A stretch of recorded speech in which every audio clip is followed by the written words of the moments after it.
A apresentação do Mbappé, como já se esperava, foi de gala. Foi um negócio lindo. Agora, o discurso foi pé do chão. Ele chegou de mansinho. Eu acredito nesse discurso, eu acredito que isso vai durar durante toda a passagem dele pelo clube. Aí eu vou chegar lá, vamos debater como foi essa chegada. Like no vídeo, se inscreva no canal, ative o sininho, vem com a gente rumo a 200 mil inscritos. E também vou falar da vitória do Santos ontem contra o Ituano, liderança da Série B, um bom jogo do Santos. Não durante os 90, mas durante boa parte. Mas olha, antes, o Brasileirão pega fogo, odds pra galera conferir nessa terça-feira. Brasileirão tá de volta, hein? E as odds supremas do Aposta Ganha são cotações turbinadas que podem aumentar os seus ganhos. Vale a pena você dar aquela conferida sempre dentro do site, tá bom? E o QR Code na tela tem o meu link, te joga direto pro meu link com direito a um bônus de R$5 dentro do site do Aposta Ganha. Cara, não é qualquer casa que te dá essa oportunidade não, porque geralmente você tem que botar lá o teu recurso lá e criar a tua banca. A gente já joga um valor para você começar, tá bom? Então aponta a câmera para esse QR Code e vem pro site com as maiores cotações do Brasil. Vou falar primeiro então da apresentação do Mbappé. O Mbappé finalmente chega ao Real Madrid depois de uma busca, de um flerte, assim, de um sonho, que eu acho que era de ambas as partes. O Mbappé falou muito em sonho. Sonho dele de vestir essa camisa, que não há dúvida para ninguém, a gente está falando da camisa de clubes mais importante do mundo, mas era um sonho do Real Madrid também, porque desde 2017 o Real Madrid está ali cercando, pensando no Mbappé, botou 200 milhões na mesa em 2021, não rolou.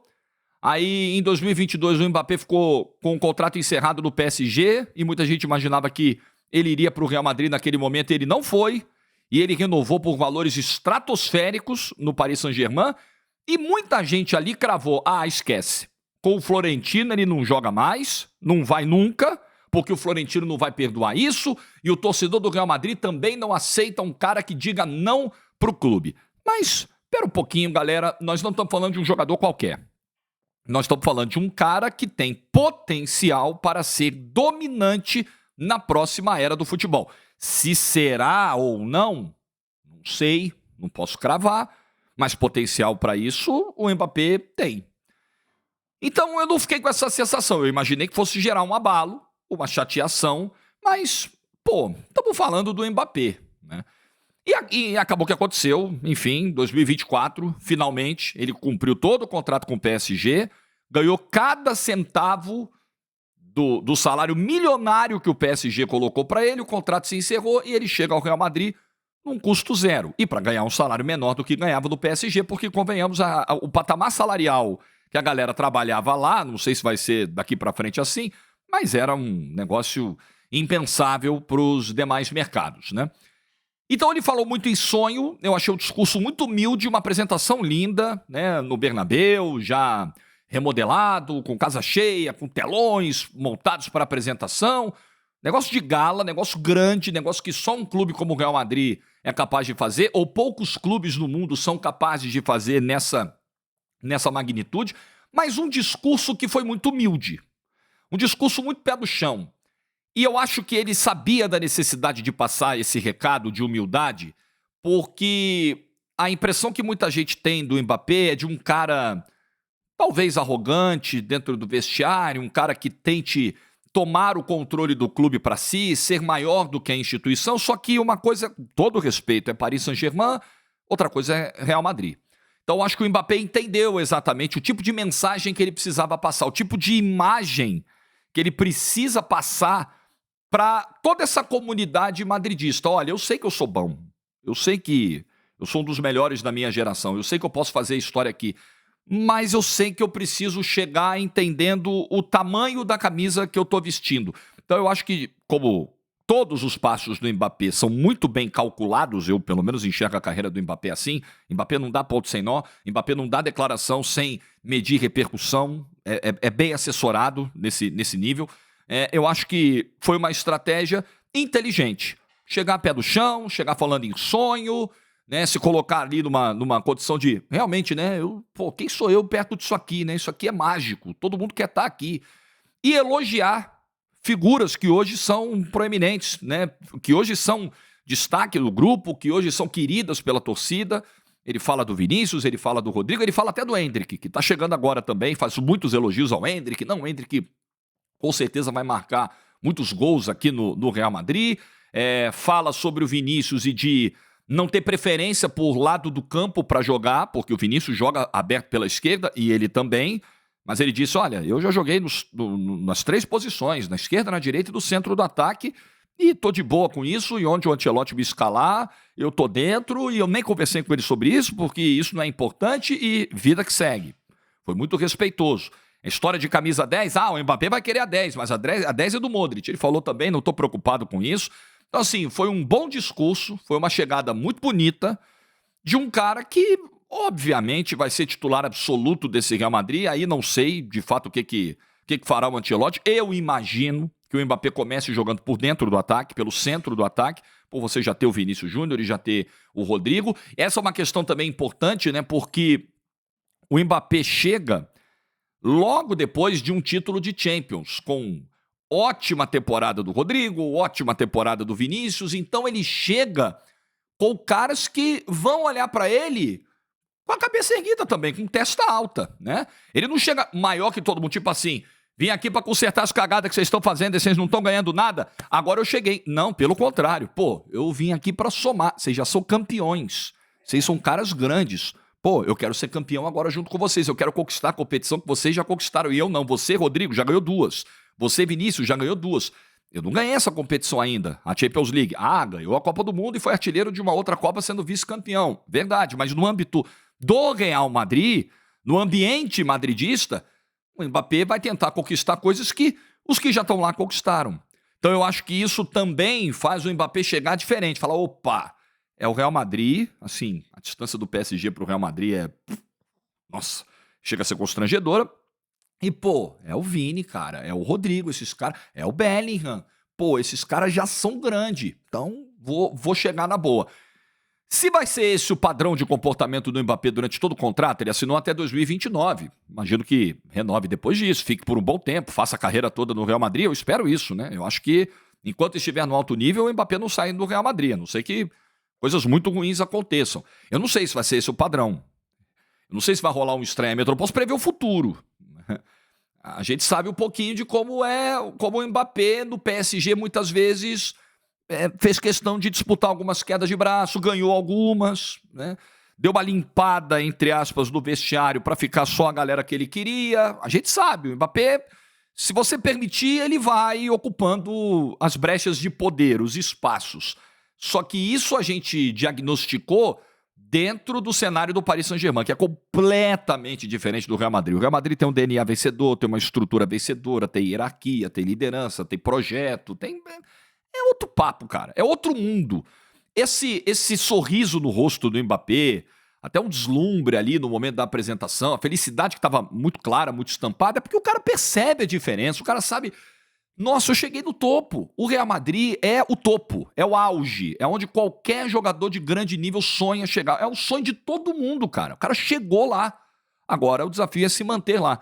E futebol para isso ele tem. Só que tem um outro ponto. Além dele chegar num vestiário onde os caras já são muito grandes, porque acabaram de ganharam La Liga, ganharam a Champions de novo, ele chega de uma temporada ruim. A temporada do Mbappé não foi boa. Aliás, ele mesmo admitiu que a Eurocopa dele não foi boa, e não foi mesmo. E a própria temporada no PSG, pegando a Champions, que foi a principal competição, o Mbappé não faz um bom mata-mata. Faz um bom mata-mata, um bom confronto contra a Real Sociedad e não vai bem. Por exemplo, o jogo contra o Barcelona, se você pegar os 180 minutos, ele faz 2 gols, um deles de pênalti. Verdade. Mas se você pegar os 180 minutos do Mbappé, eles não são bons. Eles são consideravelmente abaixo do que se esperava. E contra o Dortmund na semifinal ele vai mal também. Passa a batida e vai super discreto na semifinal. Então tem isso, né? Ele chega também buscando uma recuperação da temporada anterior, que não foi no nível dele. Claramente não foi no nível dele. E uma temporada onde se esperava muito.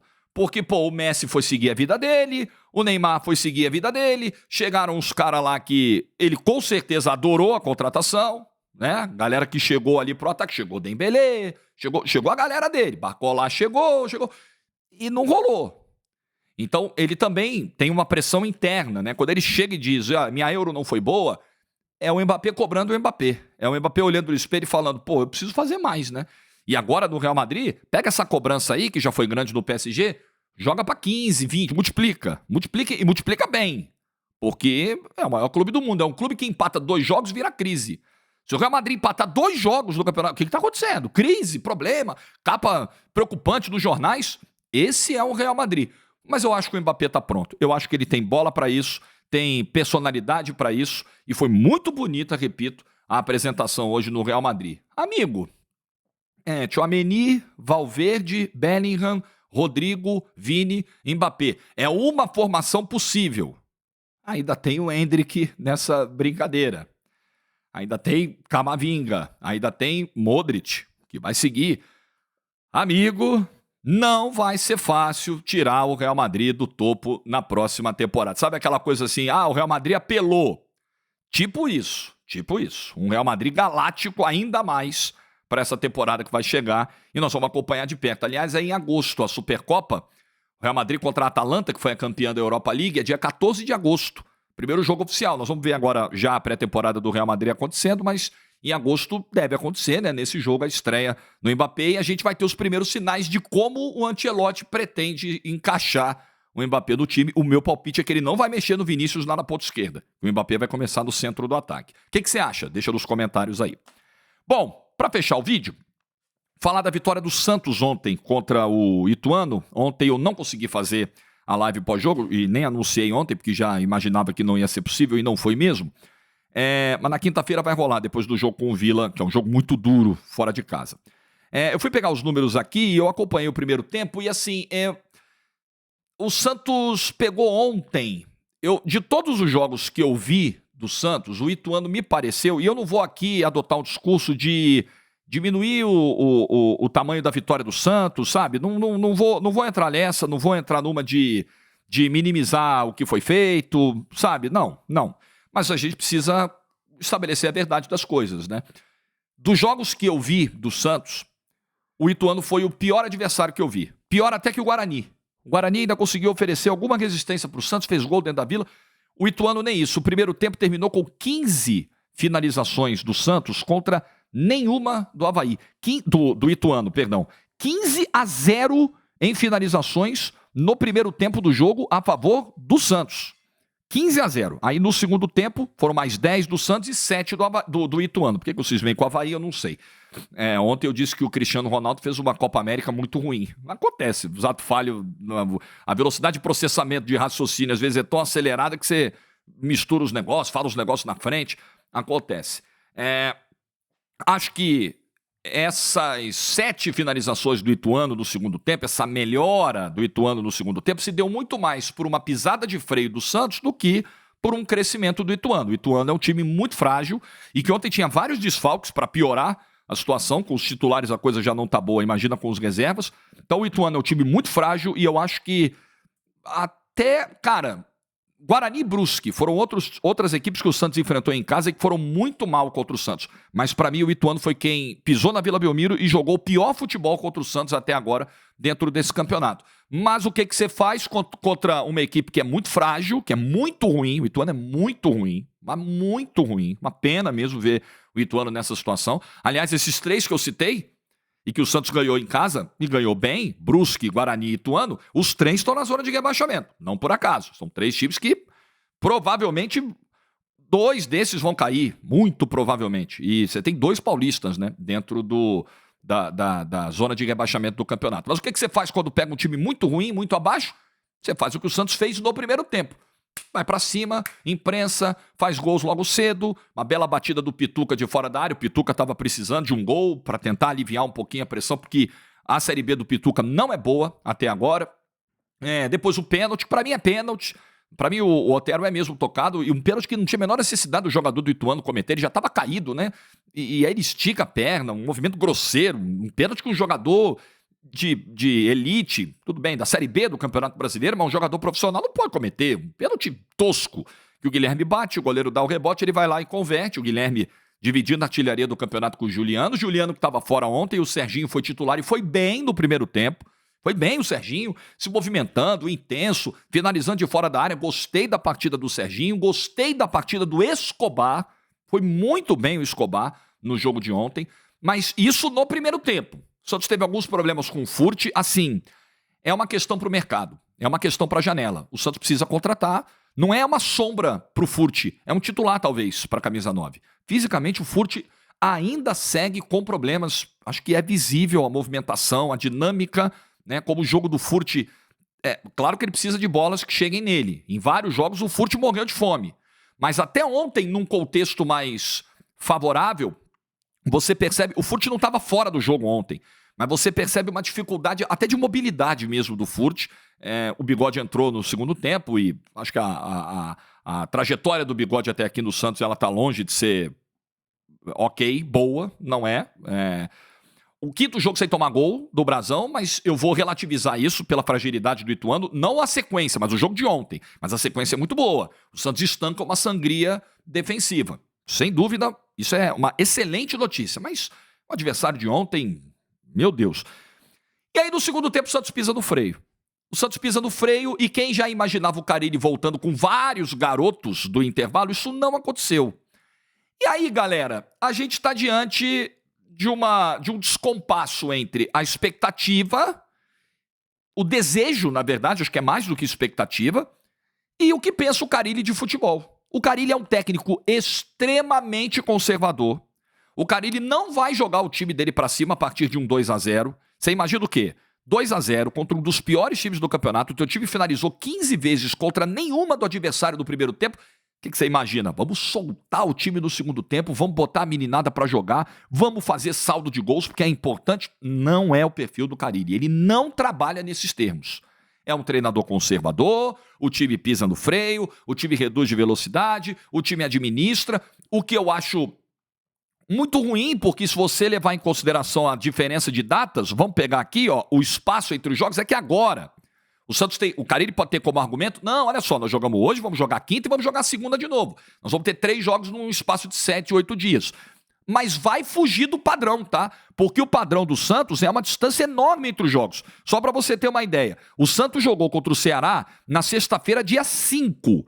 E ontem, dia 15, ele voltou a campo. Foram 10 dias. 10 dias de folga, de descanso e treino. E, aliás, desses 10 dias, o Santos folgou nos primeiros 3, lembrem-se disso, com uma folga a mais dada pelo Carille, logo depois dessa volta de Fortaleza. Você espera um time que tenha fôlego e ímpeto suficiente para pressionar durante 90 minutos. O Santos não tem. O Santos só pressiona durante 45 ontem e no segundo tempo não faz essa pressão. Tem uma questão física desse time que para mim tá clara e eu tô batendo nessa tecla desde o início, mas ontem teve também, muito provavelmente, uma decisão do Fábio Carille. Não precisa. Galera, tá resolvido o jogo. 2-0. O Miguelito teve os seus minutos ontem, os primeiros minutos dele com o Carille, esperava um pouco mais aí do Miguelito, mas enfim, é um garoto que não tá no contexto, não tá no time, não tem entrosamento, é algo que a gente precisa observar com mais cautela. O Aderlan foi LCA mesmo, a lesão é gravíssima, uma pena, acho que, enfim, aí eu vi muita gente culpando, né? Pô, o Carille podia ter tirado o Aderlan antes para colocar o Sherman, tá vendo? Ele fica segurando os meninos, aí o Aderlan machucou, mas também não tem bola de cristal para prever que pode acontecer.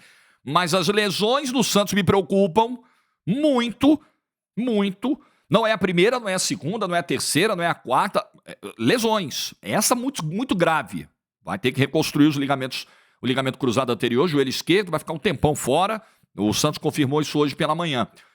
E aí é o que eu falo, de um Santos que precisa olhar para suas estruturas internas. Como é que está a preparação física dos jogadores? Como é que está a prevenção de lesões dos jogadores? Assim, tudo isso é um tipo de lesão. Essa lesão de ontem é uma lesão diferente das anteriores, mas o Santos vem tendo problemas, mesmo com uma competição apenas para disputar o semestre inteiro, mesmo com intervalos de jogos maiores, o Santos tem sofrido com lesões. Acho que é uma questão, e você nem vai poder colocar a culpa necessariamente dos gramados ruins da Série B. Tem lesões ocorrendo dentro da Vila Belmiro. Enfim, mas o saldo da vitória ontem ele é positivo. O Santos é líder do campeonato. Vai ter um jogo chato contra o Vila Nova na quinta-feira. Líder e vice-líder, o Santos tem 28, o Vila Nova tem 27. O Vila vem se recuperando muito bem do desastre que foi a final da Copa Verde, quando tomou 6-0 do Paysandu no primeiro jogo e perdeu o título de maneira melancólica. Vem se recuperando muito bem e vai ser lá dentro do Oba, do Onésio Alvarenga, um adversário muito chato, um jogo muito duro para o Santos quinta-feira. É para comemorar a vitória de ontem? Claro, liderança, tranquilidade, para matemática muito importante, para se comemorar o primeiro tempo e a postura do time no primeiro tempo, mas é preciso entender, quinta-feira é um nível de jogo completamente diferente. O nível de adversário que o Santos vai ter em Goiânia, assim, é outro papo. Quinta-feira é outra história, mas pegou um time horroroso como o Ituano ontem, todo respeito ao Ituano, fez o que tinha que fazer. É isso aí, cumpriu o seu papel e vamos acompanhar essa caminhada que vai seguir esses 2 próximos jogos bem mais difíceis. Vila quinta, fora, Coritiba segunda-feira, dentro da Vila Belmiro. Beleza? O que você pensa aí dos assuntos do dia? Comenta à vontade no vídeo. Desejo para você uma ótima terça-feira. Juízo e tchau.